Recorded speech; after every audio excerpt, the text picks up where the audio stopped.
Un cordial saludo, queridos hermanos. Nuevamente estamos en este lugar para poder estudiar la lección de la escuela sabática.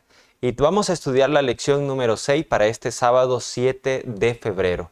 Pero vamos a darle la bienvenida también a nuestro querido y hermano pastor David García. Sea bienvenido, hermano. Muchas gracias, hermano Gamaliel. Un placer saludar a toda la hermandad también por medio de este programa del estudio de la escuela sabática. Vamos a iniciar el programa con una oración a nuestro Dios. Les invitamos para que también nos puedan acompañar. Padre nuestro que está en las alturas de los cielos, santo y glorificado sea su nombre. En esta hora muchas gracias le damos por este enorme privilegio que nos ha concedido de reunirnos a través de estas plataformas digitales y poder estudiar una vez más la lección de la escuela sabática. Pedimos que sea su Santo Espíritu que pueda hablar a nuestras mentes y nuestros corazones, que nos pueda iluminar también para poder comprender la lección que tiene también para cada uno de nosotros. Le ruego, Señor, que bendiga a su iglesia, a todos los que estudian esta lección en todas partes del mundo. Pedimos, Señor, que esta lección que vamos a estudiar pueda hacer eco en nuestros corazones y si hay algo que cambiar y transformar y lo podamos comprender en esta lección, que nos ayude, Señor, y nos deje esa fuerza de voluntad para poder hacerlo también bajo su poder y bajo su mando. En el nombre de Jesús suplicamos estos favores. Amén. Como le hemos mencionado, vamos a estudiar la lección número 6, que tiene un título: Serias reprensiones. Vamos a leer la nota de introducción y nos dice: reconoce en tu corazón que, así como un padre disciplina a su hijo, también el Señor tu Dios te disciplina a ti. Deuteronomio 8:5. Las pruebas y los obstáculos son los métodos de disciplina que el Señor escoge y las condiciones que señala para el éxito. El que lee en los corazones de los hombres conoce sus caracteres mejor que ellos mismos. Él ve que algunos tienen facultades y aptitudes que bien dirigidas pueden ser aprovechadas en el adelanto de la obra de Dios. Su providencia los coloca en diferentes situaciones y variadas circunstancias para que descubran en su carácter los defectos que permanecían ocultos a su conocimiento. Les da oportunidad para enmendar estos defectos y prepararse para servirle. Muchas veces permite que el fuego de la aflicción los alcance para purificarlos. Amén. Y nos vamos a dar cuenta a través de la lección que vamos a estudiar que lo que hemos hablado en esta nota, lo que le hemos leído, pues se va a cumplir. El Señor dice en esta nota de que las pruebas, los obstáculos, el fuego de las tribulaciones, también lugares donde el Señor nos pone muchas veces en aprietos, es solamente para que nosotros podamos cambiar. Es una disciplina que el Señor nos pone a nosotros, no con el afán de destruirnos. La disciplina nunca es con el afán de destruir, sino al contrario, de poder enmendar, de poder cambiar. Pero como es una disciplina, quizás no es para el ser humano tan agradable, pero es necesario someterlo al fuego de la prueba. ¿Para qué? Para que cambiemos, mencionaba aquí, nuestras actitudes, nuestras aptitudes y las facultades que Dios quiere que nosotros le ofrezcamos a Él para su servicio. Pero vamos a hablar un poco más de esto en el desarrollo de la lección. Pasamos a la pregunta número 1, que nos dice: ¿qué demostración debía presentar Ezequiel ante el pueblo con relación al futuro inmediato? Pastor David. Muy bien, como nos hemos dado cuenta en los estudios de la lección pasados, parecería que el destino fatal para el pueblo de Israel era ineludible, era inevitable. Sin embargo, Dios trataba, ¿verdad?, como nuestro hermano ha explicado, de reprender al pueblo de todas las formas posibles para que recapacitara. Y en esta ocasión el Señor le da una comisión al profeta Ezequiel. En los primeros versículos del capítulo 12 encontramos que es Dios, ¿verdad?, el que le habla y le da como mandato a este profeta que hiciera ciertas cosas. Podríamos decir, ¿verdad?, que lo que envuelve Ezequiel 12:7 es una parábola visual que estaba tratando de indicar el juicio inminente para el pueblo de Dios y que también el exilio era inevitable. Pero veamos los detalles acerca de las indicaciones y lo que Ezequiel estaba haciendo en este momento ante la presencia pública. La Biblia dice: saqué mis enseres de día como enseres de cautiverio, y a la tarde me abrí paso por entre la pared con mi propia mano. Salí de noche y lo llevé sobre los hombros a la vista de ellos. Entonces, aquí hay varios elementos que nos menciona el accionar del profeta Ezequiel. En primer lugar, él describe que sacó sus enseres del día, o sea, tenía un equipaje, ¿verdad? Y en este sentido, quizás el propósito de Dios era mostrar de que el destierro era algo inevitable, que no habría una forma ya de defenderse, sino que era algo que se estaba representando la suerte de la mayoría, ¿verdad?, del pueblo de Israel. También en lo que el profeta hace se incluye otra acción: cavar en la pared. Dice que lo hizo con sus propias manos. Y es interesante esto porque era un pequeño hueco por donde él podía pasar. Y nosotros sabemos de que los muros representan protección, representan resguardo, seguridad para los que están adentro de la muralla de los peligros exteriores. Pero en este sentido, ¿verdad? Quizás podríamos decir que viene representando la invasión de los babilonios y cómo se introducirían a la ciudad por ese mismo sistema. Esta accionar también del profeta describe otro acto, y era verdad de que hizo todo esto con su rostro cubierto. Cuando alguien se cubre el rostro es una señal de vergüenza, y eso es lo que pasaría el pueblo de Israel también en esta situación con el exilio, ¿verdad? Sería algo que demarcaría algo muy penoso para aquella nación orgullosa. En este sentido, ¿verdad?, nos damos cuenta que lo que describe el versículo 7 del capítulo 12 de Ezequiel es una acción simbólica. Y en este sentido, ¿verdad?, él lo hace todo esto en frente de todos como una especie también de reprensión de parte de Dios acerca de lo que habría de acontecer para el pueblo de Dios. Amén. Muy bien, ahí teníamos nosotros el comentario de nuestro hermano, y a menudo nosotros hemos visto en las lecciones anteriores, por ejemplo, hablando de Jeremías, y ahora lo estamos viendo con Ezequiel, que el Señor a veces le daba al profeta una orden para que lo cumpliera, pero solamente era a manera de ilustración. Y eso es lo que nosotros vimos, lo que pasó con este profeta Ezequiel. En resumen, entonces, ¿qué demostración debía presentar Ezequiel ante el pueblo con relación al futuro inmediato? Bueno, una acción simbólica que ilustraría lo que iba a pasar con el pueblo de Israel que se había quedado allá en Jerusalén. Muy bien, vamos a pasar ahora a otra pregunta, la pregunta número 2.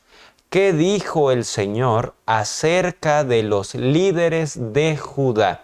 Y tenemos nosotros los versículos en Ezequiel capítulo 11, versículo 1 y 2. Y dice: el Espíritu me elevó y me llevó por la puerta oriental de la casa de Jehová, la cual mira hacia el oriente, y he aquí a la entrada de la puerta 25 hombres, entre los cuales vi a Jaazanías, hijo de Azur, y a Pelatías, hijo de Benaía, principales del pueblo. Y me dijo: hijo de hombre, estos son los hombres que maquinan perversidad y dan en esta ciudad mal consejo. Dejemos hasta ahí la lectura por el momento y nosotros observamos otra vez. Aquí menciona 25 varones, 25 hombres. Y aquí nosotros vemos señalados a dos personajes que eran príncipes, eran principales en el tiempo de Ezequiel, pero ellos estaban viviendo allá en Judá, allá en Jerusalén. ¿Y qué señaló el Señor de estos hombres? Ellos dicen: maquinan perversidad y dan a esta ciudad mal consejo. Aunque Dios había puesto a estos hombres para que fueran buenos líderes. Nosotros vemos que muchas veces hay personas que dentro del liderazgo, cuando llegan a lo más alto, comienzan a hacer cosas que Dios siempre les ha prohibido y que no deberían hacer. Aquí dice, maquinan perversidad. Y también daban mal consejo, desviaban los consejos que Dios daba a través de su palabra, pero ellos ahora practicaban otros tipos de cosas y le decían al pueblo, no, ahora esto puedes hacer, cuando la palabra del Señor no lo aprobaba para nada. Pero sigue diciendo en el versículo número 12, sigue describiendo lo que ellos hacían. Y sabréis que yo soy Jehová, porque no habéis andado en mis estatutos, ni habéis obedecido mis decretos, sino según las costumbres de las naciones que os rodean, os habéis hecho. Es decir, este pueblo había sido desviado por estos personajes que se han descrito, y dice que estaban imitando aún las costumbres de los pueblos alrededor. Si nos ponemos a pensar de qué manera eso estaría pasando hoy en el Israel moderno, pues de manera similar. Cuando los líderes del pueblo del Señor, que el Señor los conoce por nombre, así como se señalaron estos dos personajes de manera especial, el Señor sabe quiénes están desviando al pueblo. ¿Cómo podemos desviar al pueblo aún teniendo la Biblia en la mano? Pues lo hacemos cuando imitamos, por ejemplo, las costumbres de otros pueblos. ¿Cuántos ministros, cuántos pastores, cuántos líderes en las iglesias locales también dicen, no, esto no está tan mal? Aquello que hacen aquellas personas también nosotros lo podemos hacer. Estamos hablando en cuanto quizás a reforma pro salud, estamos hablando en cuanto a la guardanza del día de reposo, las costumbres que el mundo también imita. Así que el Señor los señaló a ellos de personas que maquinaban maldad y daban también malos consejos. ¿Hay algún comentario, Pastor David, sobre la pregunta número 2? Sí, es bien interesante relacionado con lo que sugiere el mensaje de Ezequiel cuando dice que dan a esta ciudad mal consejo.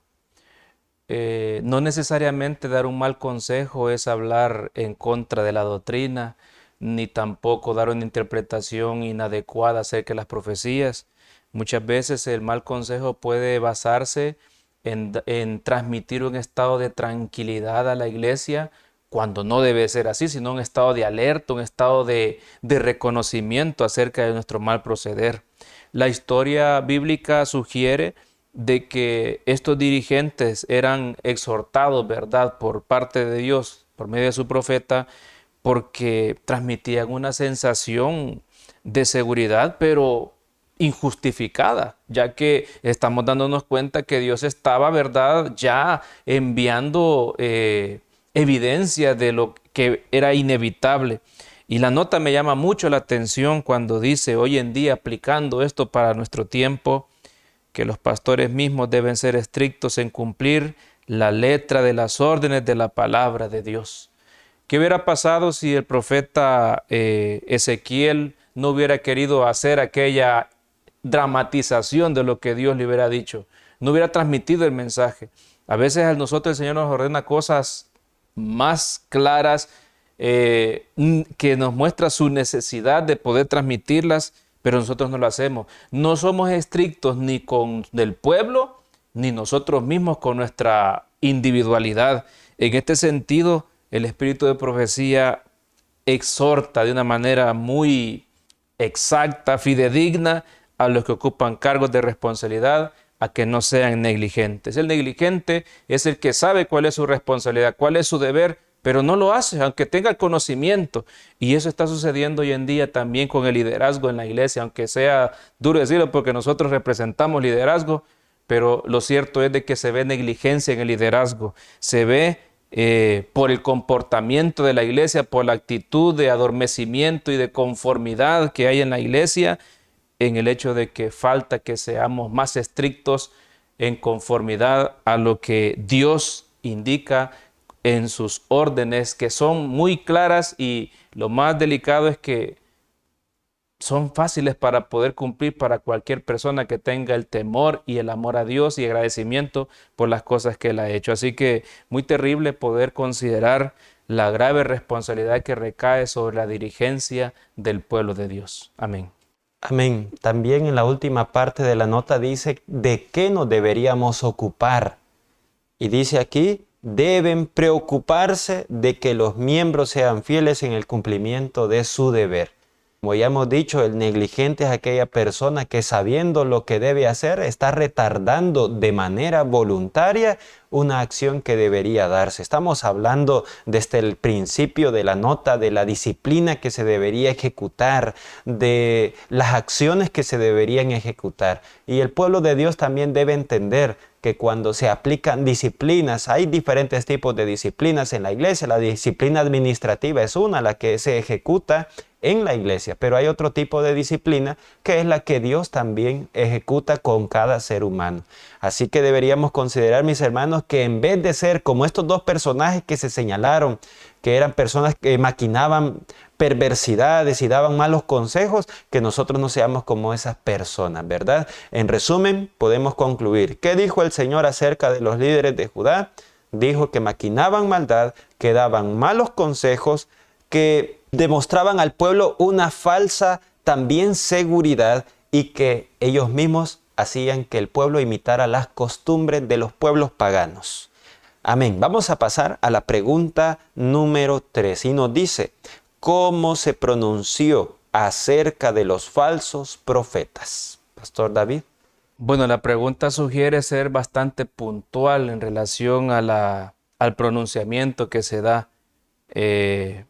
Y la Biblia, si la tomamos de manera literal, en el versículo 2 del capítulo 13 de Ezequiel, se le da la orden al profeta que diga, profetiza contra los profetas de Israel. O sea, era un pronunciamiento en contra. Me llama la atención porque la expresión profética del profeta Ezequiel no habla de un mensaje que sea suave, que sea un poco, ¿verdad?, de negociación, sino que es un mensaje en el cual desnuda completamente la actitud que aparentemente está encubierta en el comportamiento de esta otra clase de autoridad en el pueblo de Dios, como lo son, ¿verdad?, los profetas. Quizás en la pregunta 2 nos podríamos referir hoy en nuestro tiempo, ¿verdad?, a los dirigentes laicos, ¿verdad?, que te representan las iglesias. Pero ahora, ¿a quiénes representarán, verdad, estos falsos profetas? Aquellos que tienen la palabra de Dios, ¿verdad?, que la interpretan, que la transmiten al pueblo y que dicen, ¿verdad?, Dios dice esto, Dios dice que hará esto. Es a ellos a los que se está refiriendo el profeta en esta ocasión. Es a ellos a los que empieza, ¿verdad?, en estos 7 versículos a denunciar aspectos como el número 1. Profetizan de su propio corazón. En otras palabras, estos profetas, ¿verdad?, hablaban según sus propios deseos, según su propia conveniencia. No hablaban algo que les iba a quitar la comodidad, la tranquilidad o el favoritismo, ¿verdad?, del pueblo. Número 2, los asemeja, ¿verdad?, como zorras en los desiertos. Andan, dice, en pos de su propio espíritu. Imagínense las cosas que mencioné. Me llamó la atención esta expresión cuando dice como zorras en los desiertos, porque nos damos cuenta, ¿verdad?, de que estos animalitos aprovechan cualquier hueco, ¿verdad?, donde puedan hacer su cueva, su guarida para poder protegerse y en la noche, ¿verdad?, de ellos hacer sus travesuras, por decirlo así. Esa era la actitud que estaban manifestando los profetas en el pueblo de Israel. En otras palabras, quisiéramos tratar de hacer esto una forma más gráfica, y es verdad de que estaban ocupando la ruina moral del pueblo, la decadencia espiritual del pueblo, esa ruina, verdad, que estaba ya en la conciencia, en el proceder de este pueblo, para ellos esconderse en esa desgracia del pueblo. Qué tremendo, qué terrible, verdad, esa condición que describe el profeta, bueno, que describe Dios. Se aprovechaban de la fragilidad de la nación para su propio beneficio. En lugar de reconstruirle la conciencia, ¿verdad?, o el discernimiento de lo correcto para el pueblo, ellos aprovechaban esa situación de oscuridad moral que predominaba en el pueblo. Ahora, algo que también denuncia algo que también condena Dios por medio de su profeta, dice: no habéis subido a las brechas, ni habéis edificado un muro alrededor de la casa de Israel, para que resista firme en la batalla. No podía haber huecos, brechas, hoyos, agujeros en los muros, porque eso involucraba un lugar donde el enemigo pudiera introducirse. Moralmente, ¿verdad? Los dirigentes, estos profetas, no habían hecho nada, aunque miraban la condición deplorable, aunque miraban que el pueblo imitaba la conducta de los paganos, y eso alejaba la presencia de Dios, pues ellos, ¿verdad?, no hacían nada por reparar. No se esforzaban por llamar al arrepentimiento al pueblo de Dios, no contrarrestaban la influencia pecaminosa, y por ende, ¿verdad?, era algo que Dios no podía aprobar de la actitud de estos líderes. Y por último, ¿verdad?, podemos decir también que hablaban, dice el versículo 6, vieron vanidad y adivinación mentirosa. Ellos transmitían, como lo decíamos en la pregunta anterior, una falsa esperanza.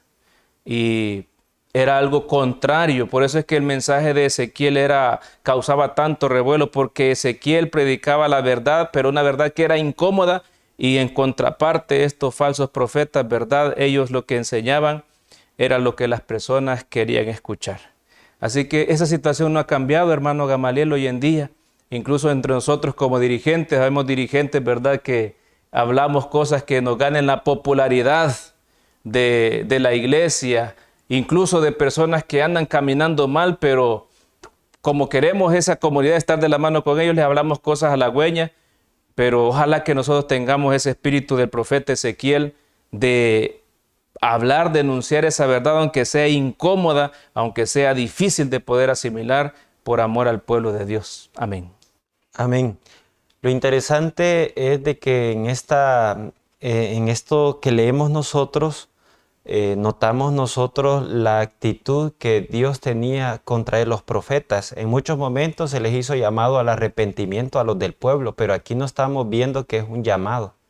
Aquí dice que iba a profetizar contra. No estaba hablando, ¿verdad?, de que cambien ellos con la actitud que tienen. Ya es una manera de expresar incluso el desagrado que Dios tenía. Ya era como una denuncia. Así que, ¿cómo se pronunció? Esto es importante entenderlo. No dice qué pronunció, qué se pronunció, cómo se pronunció. Está hablando de la actitud que Dios mostraba hacia los profetas. ¿Cómo se pronunció acerca de los falsos profetas? Se pronunció en contra y con un mensaje de denuncia y de condenación por usar el privilegio para desviar al pueblo de Dios.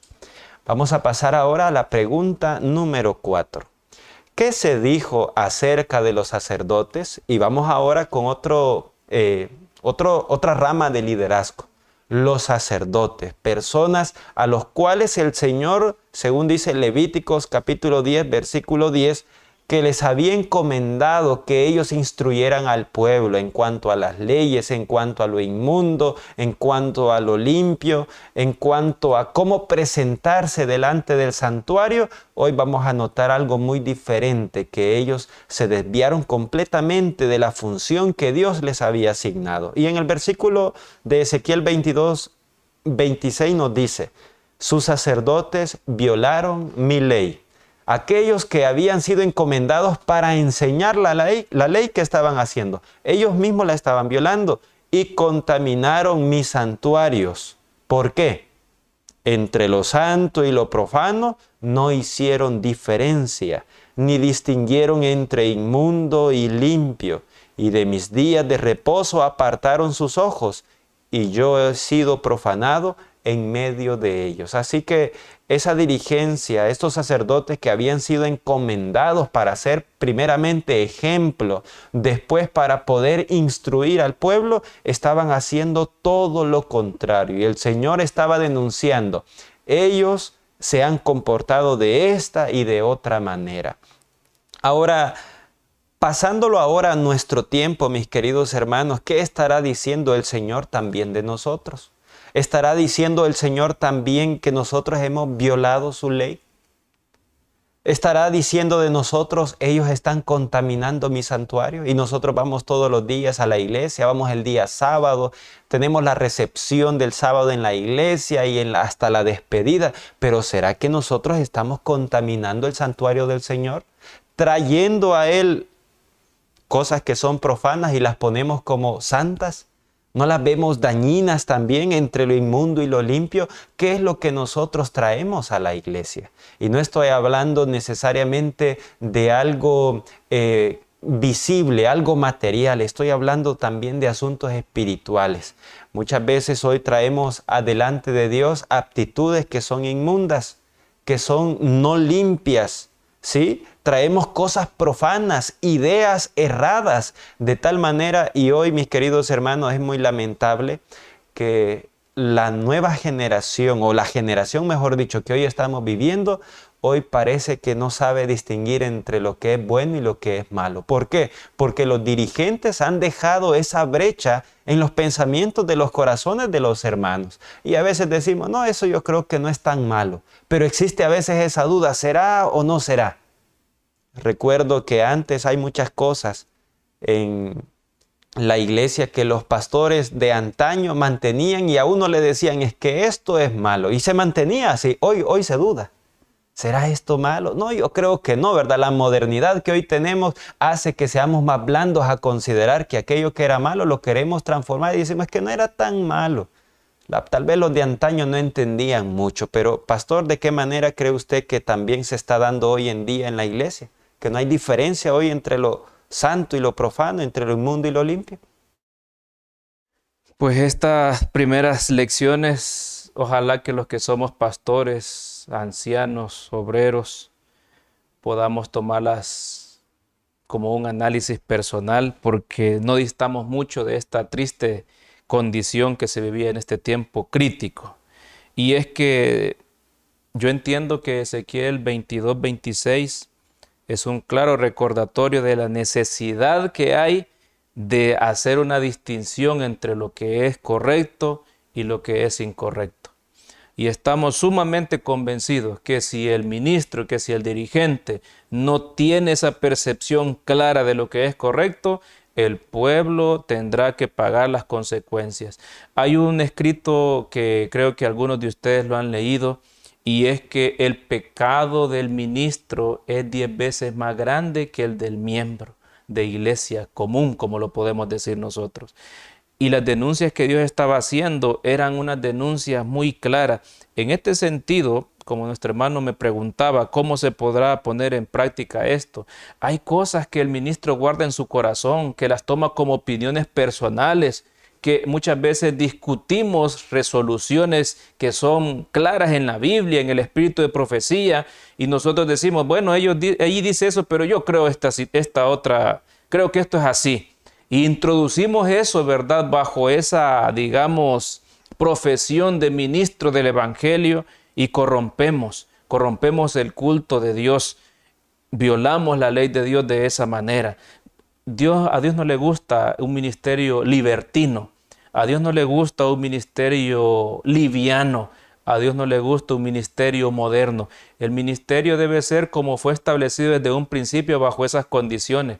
Y cuando hablamos específicamente de los que representamos el sacerdocio en este tiempo, nuestra condición debe de marcar mayor cuidado. Hablando un poquito acerca de la contaminación, en el santuario terrenal se nos mostraba que antes de entrar al edificio, a la puerta del lugar santo, había un mueble que era la fuente de bronce. Todo el que entraba al edificio tenía obligatoriamente que lavarse todo. No podía introducirse ni siquiera una partícula de algo que fuera contaminado. Y lamentablemente la historia nos confirma, nosotros, aunque a veces callamos, ¿verdad?, por un pacto de no agresión, pero a veces tenemos que denunciar. Ahí vemos ministros dentro de la iglesia que estamos introduciendo también, no partículas, grandes cantidades de contaminación al servicio sacerdotal, y el pueblo nos está observando. Eso es lo terrible, que aunque usted piense que lo hace en secreto, la verdad es de que lo que se cree en el corazón produce frutos, obras de maldad, y el ministerio debe tener mucho cuidado en eso, porque es a los que Dios les pedirá cuentas primeramente, y es el culpable primordial por la desgracia que puede llegar al pueblo en nuestro tiempo también. Amén. Amén. Ahorita me estoy recordando también, pastor, de la indicación que Dios les había dado a los sacerdotes, y es que ellos no tenían que beber, dice, vino, para que entonces pudieran discernir entre lo que era santo o era profano.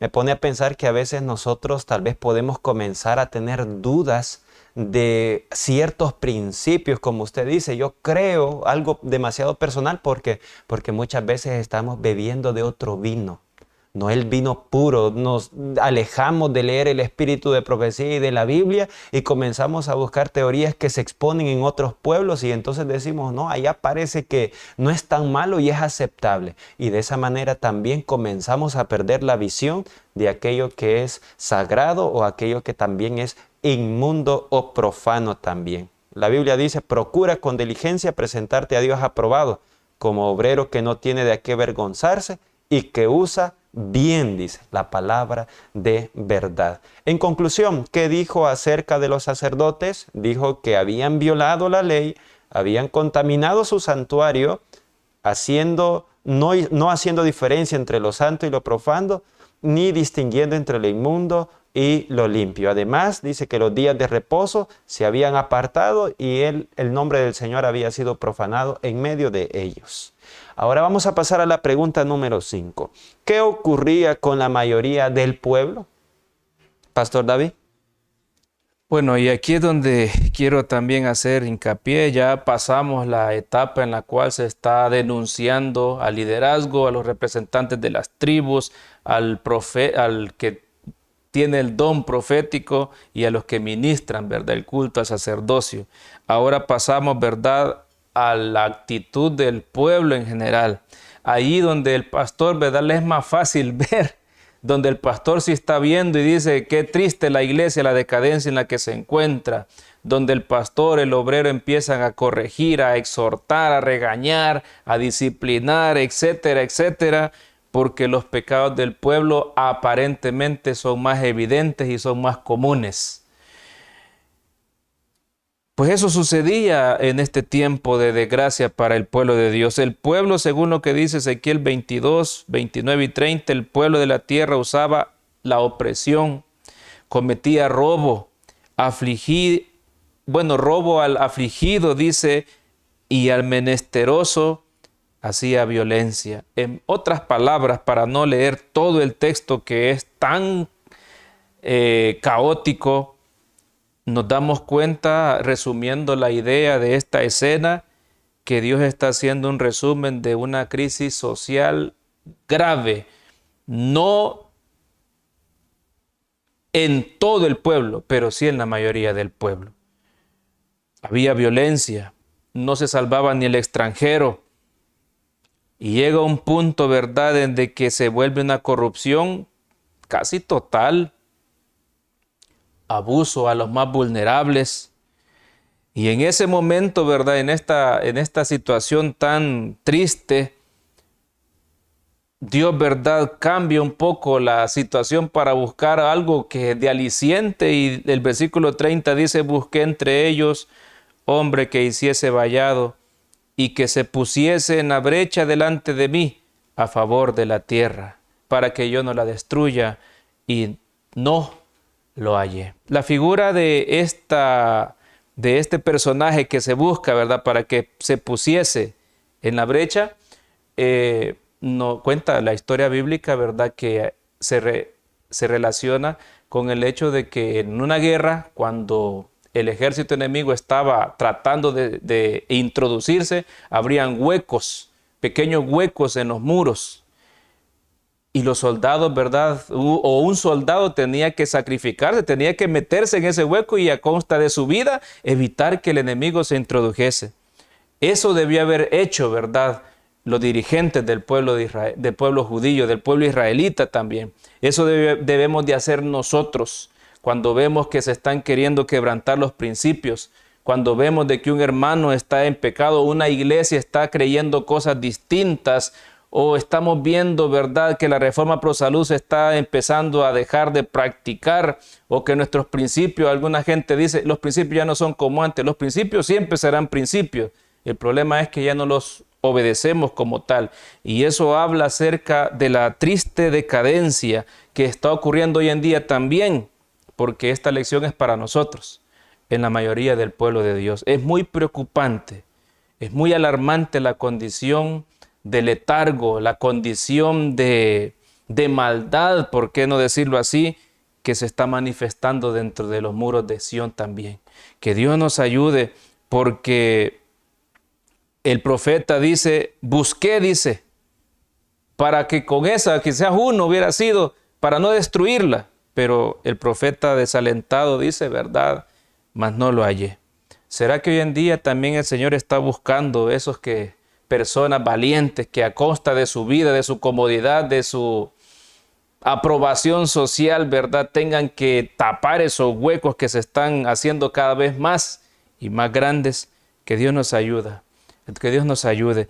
Hay un vallado que hay que sostener, hay un vallado que hay que levantar, y ese vallado es la obediencia, es la enseñanza con la verdad que debemos de estar constantemente transmitiendo, enseñando en nuestro hogar, en la iglesia, donde quiera que nos encontremos, porque eso es lo que buscaba el Señor, alguien que hiciese vallado, alguien que intercediera también. Debemos de orar mucho, queridos hermanos, por las condiciones que se están dando, no solamente en este mundo, sino dentro de la ciudad. Debemos de orar y actuar en favor de otros. Y ojalá que cuando el Señor empiece a buscar en este tiempo, pueda hallarnos a nosotros, que pueda hallar, ¿verdad?, personas dispuestas a sacrificarse para vindicar el honor de Dios, el honor de la santa ley que está siendo pisoteada, no solamente por el mundo en general, sino que hoy en día está siendo pisoteada por miembros de la iglesia y por líderes de nuestra obra también. Que Dios tenga misericordia de nosotros. Amén. Amén. Nosotros vemos que el pueblo ahora estaba actuando mal. Y yo quisiera hacer una pequeña reflexión. Hemos leído mucho acerca de los líderes en la mayoría de las preguntas, y a veces se puede decir también es que los líderes son los culpables de las actitudes del pueblo. Y aunque sí hay responsabilidad en cuando se permiten cosas teniendo liderazgo, pero también debemos decir que el pueblo también había decidido a sí mismo ser desobediente a Dios. Entonces, en la iglesia, cuando también veamos actitudes en la iglesia, no podemos también echarle toda la culpa y decir es que los líderes lo permiten. No, es que también el pueblo también se ha puesto rebelde, porque mi responsabilidad delante de Dios, yo no tengo que ver el liderazgo, en el sentido de que si ellos están fallando, no quiere decir que eso va a justificarme a que yo también vaya a cometer cosas similares. Delante de Dios, yo también tengo una responsabilidad. Y si yo reconozco esa responsabilidad, aunque el líder se esté equivocando, pero yo tengo que mantenerme firme. Es lo que el Señor estaba buscando del pueblo. ¿Será que hoy en día también existe opresión en el pueblo? Hermanos, hay muchos problemas en las iglesias. Hay contiendas por problemas quizás de iras, problemas de chismes, problemas de la lengua. Hay tantas cosas que también se están dando hoy en día entre el pueblo. Además, hay robo de diezmos, robo de primicia. Hermanos, estamos de manera similar también en el mismo tiempo o en la misma descripción de la que estamos hablando acá. Pero que el Señor lo pueda librar a usted, querido hermano, y usted deje librarse por el Señor de no tener esas actitudes. Y la mayoría del pueblo la va a tener, pero yo voy a ser diferente. Amén. ¿Qué ocurría con la mayoría del pueblo? Bueno, se había corrompido, oprimían y robaban también a los más débiles. Amén. Vamos a pasar a la pregunta número 6 y nos dice, ¿había todavía esperanza? ¿Y será que había esperanza todavía? Sí, pero ¿de qué esperanza? Hermanos, ya el castigo y el juicio ya estaba denunciado. No está hablando de esa esperanza, de tener el castigo de Dios, que no solo es un castigo, sino que vamos a entender que es disciplina también. No había un juicio inminente de exterminar del todo a la tierra. ¿Pero había esperanza todavía? Sí, y la Biblia lo dice. Hay dos capítulos que vamos a citar. Por ejemplo, Ezequiel 12, versículo 16 de manera directa y dice, y haré que unos pocos de ellos escapen de la espada. ¿Por qué el Señor iba a librar a algunos de la espada de los de Babilonia? Porque eran el remanente, eran los fieles. Ahora, en el capítulo 14, versículo número 22 también nos dice, sin embargo, he aquí quedará en ella un remanente, hijos e hijas. Es decir, la esperanza ¿en quién estaba? No estaba en que el Señor iba a quitar el castigo. La esperanza estaba de que Dios iba a conservar a su pueblo fiel y de Él iba a hacer la obra que entonces Él quería hacer. De manera similar, mis queridos hermanos, es ahora. Ahí Dios mandará sus castigos también, su disciplina, pero al pueblo remanente, ¿qué va a hacer? Lo va también a preservar para mantener la esperanza todavía de la sana doctrina, de los principios también que nosotros deberíamos estar ya practicando. También la Biblia nos sigue diciendo, en la última parte del verso 22, y seréis consolados del mal que hice venir sobre Jerusalén. Esa es la esperanza, que Dios siempre iba a mandar el mal, pero ¿qué iba a hacer? Iban a ser consolados. Y el último versículo 23 dice, y os consolarán cuando viereis su camino y sus hechos. Y conoceréis que no sin causa hice todo lo que he hecho en ella, dice Jehová el Señor. Iba a ser muy evidente de que todos los castigos y la disciplina que Dios iba a mandar al pueblo no era porque Dios es un Dios arbitrario. No, Él es alguien que observa todo. Mis queridos hermanos, muchas veces nosotros también vamos a tener que pasar por procesos de disciplina delante del Señor. Pero, ¿lo hace el Señor sin causa o es con causa? Todo es con causa. Como hemos mencionado en el transcurso de esta lección, hay diferentes tipos de disciplina que hoy en día podemos experimentar. Una de las disciplinas es la disciplina eclesiástica o administrativa que tenemos como la iglesia. Pero hay otra disciplina que también Dios la hace según la vida que lleve también la persona. Cada cosa que pueda venir, mi querido hermano, ya sea de estos dos tipos de disciplina, pensemos que Dios no lo hace sin causa. Dios algo quiere sacar de ahí y quiere que el remanente entonces sea fortalecido porque hay esperanza, pero para el remanente. Ojalá que usted sea de esas personas y yo también, y el pastor también, ¿verdad? Seamos de esas personas, que seamos de ese remanente, que el Señor todavía tenga esperanza en esas personas. Así que, ¿había todavía esperanza? Sí, porque había un remanente que Dios quería restablecer. Vamos a pasar ahora a la pregunta número 7 y última. ¿Cuál fue y es el propósito de Dios para su pueblo? Bien, aquí esta pregunta está muy relacionada con la pregunta número 6 y me llamó mucho la atención la interrogante, ¿verdad? ¿Cuál fue el propósito de Dios para su pueblo? Hay algo en el carácter de Dios que nos debería de hacer reflexionar mucho acerca de que estemos seguros de su amor y de su paciencia que tiene para con nosotros, porque Dios sí ha luchado con su pueblo para poder mantenerlo durante muchas generaciones y a pesar del mal comportamiento, de la infidelidad de su pueblo. Y cuando yo leo la cita de Ezequiel capítulo 16, versículos 59 a 63, pues me resaltan dos aspectos. El primero, basado en la pregunta que hace el Señor. ¿Haré yo contigo como tú hiciste, que menospreciaste el juramento para invalidar el pacto? Esa es la pregunta que él hace. ¿Les pagaré yo como ustedes me han pagado? ¿Haré yo como ustedes me han hecho a mí? Pero saben, en la misma pregunta el Señor da una respuesta y dice, antes yo tendré memoria de mi pacto que concerté contigo en los días de tu juventud y estableceré contigo un pacto sempiterno.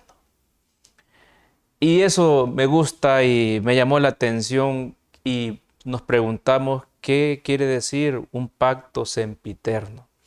La palabra sempiterno de latín quiere decir siempre eterno.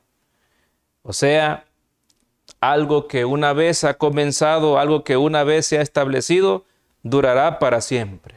En este sentido, el deseo de Dios, ¿verdad?, tenía el propósito presente, siempre y firme y eterno, de cumplir su palabra, de cumplir su pacto con el pueblo, a pesar de que el pueblo se fuera traicionero, fuera desleal. Cuando hablamos de esa promesa del Señor de un pacto sempiterno, habla, ¿verdad?, de un compromiso perpetuo, invariable, eterno. Y me llama la atención el ejemplo también del pacto que el Señor hizo, de la alianza que hizo con Noé. Cuando solamente aquellas 8 personas entraron en el arca y aquel diluvio, ¿verdad?, cubrió toda la superficie de la tierra, y el Señor hizo una alianza con Noé, prometiendo que nunca más castigaría la tierra con agua, y como señal de eso, ¿verdad?, apareció un arco iris. Hasta la fecha, cuando ese arco iris aparece, todos recordamos esa promesa que el Señor le hizo, esa alianza que Dios hizo con Noé. Y es lo mismo que el Señor quiere hacer. Hay otro aspecto, otro propósito que el Señor tiene, ¿verdad? Además de mantener ese pacto eterno con su pueblo, con ese remanente que mencionaba nuestro hermano, con esos fieles, a pesar de los castigos que Dios sabe que son necesarios, porque ha quedado muy claro que en lo que Dios persiste, ¿verdad?, y en su pacto, jamás va a permitir el pecado, ni va a permitir la apostasía. Tiene que estorbar el camino del ser humano, pero no quiere decir de que Dios haya olvidado el deseo de tener siempre un pueblo y de ser un Dios presente para ese pueblo. Y cuando el hombre se aparta, pues, y peca, podríamos decir entonces el Señor pues nos va a olvidar. Pues no, porque también en esta misma promesa el Señor dice en versículo 63, para que te acuerdes y te avergüences y nunca más abras la boca a causa de tu vergüenza, cuando yo perdone todo lo que hiciste, dice Jehová el Señor. Otro propósito del Señor es perdonar a su pueblo, perdonar nuestro pecado. Pero el perdón, entendemos por lo que la Biblia dice, pues tiene que ser confesado, tiene que haber un arrepentimiento, un apartamiento firme del pecado para que Dios pueda perdonarnos. Entonces, el propósito de Dios se mantiene para con su pueblo. Ya hoy ya no es un pueblo israelita, no es un pueblo judío por una sangre, ¿verdad?, descendiente de Abraham, sino que ahora estamos hablando de un Israel espiritual, pero que lamentablemente imita las mismas prácticas del pueblo judío e israelita. Dios todavía está dispuesto a mantener ese pacto con nosotros. Dios todavía está dispuesto a perdonarnos. Y también Dios, según lo que dice Hebreos 12:11, está dispuesto a seguirnos disciplinando las veces que sea necesario para que nosotros no perdamos el gozo de la salvación. Y aunque esa disciplina provoque tristeza en algunos momentos, que nosotros tengamos claro que el propósito de Dios es que produzca un fruto apacible de justicia a los que en ella han sido ejercitados. Sin embargo, un llamado que quisiera hacer a nuestra hermandad, donde quiera que nos vean, es que es preferible ser fiel.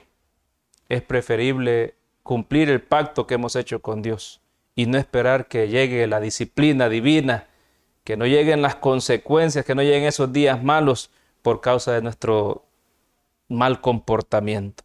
Recordemos que la obediencia es por amor, según lo que dice el Espíritu de profecía, pero que ese principio, ¿verdad?, tiene que ser implantado en el corazón para que nosotros demos un servicio de lealtad y estemos rendidos, ¿verdad?, fielmente a la voluntad de nuestro Padre Celestial. Que el Señor bendiga su palabra. Amén. Amén. Así que en resumen podemos contestar cuál fue y es el propósito de Dios para su pueblo: restaurar el pacto, lograr el perdón y también la transformación del carácter de su pueblo. Amén. Todas las cosas que puedan venir, mis hermanos, como desde la nota lo leímos, ¿verdad? Las pruebas, los obstáculos, las cosas que son difíciles en nuestra vida, nunca es para estorbarnos ni hacernos la vida infeliz, es para que produzcan buenos frutos que espera nuestro Señor. Hasta aquí vamos a dejar el estudio de la lección y vamos a elevar a Dios una oración. Cariñoso Dios y bendito Padre que está en el cielo, gracias, Señor, por su palabra.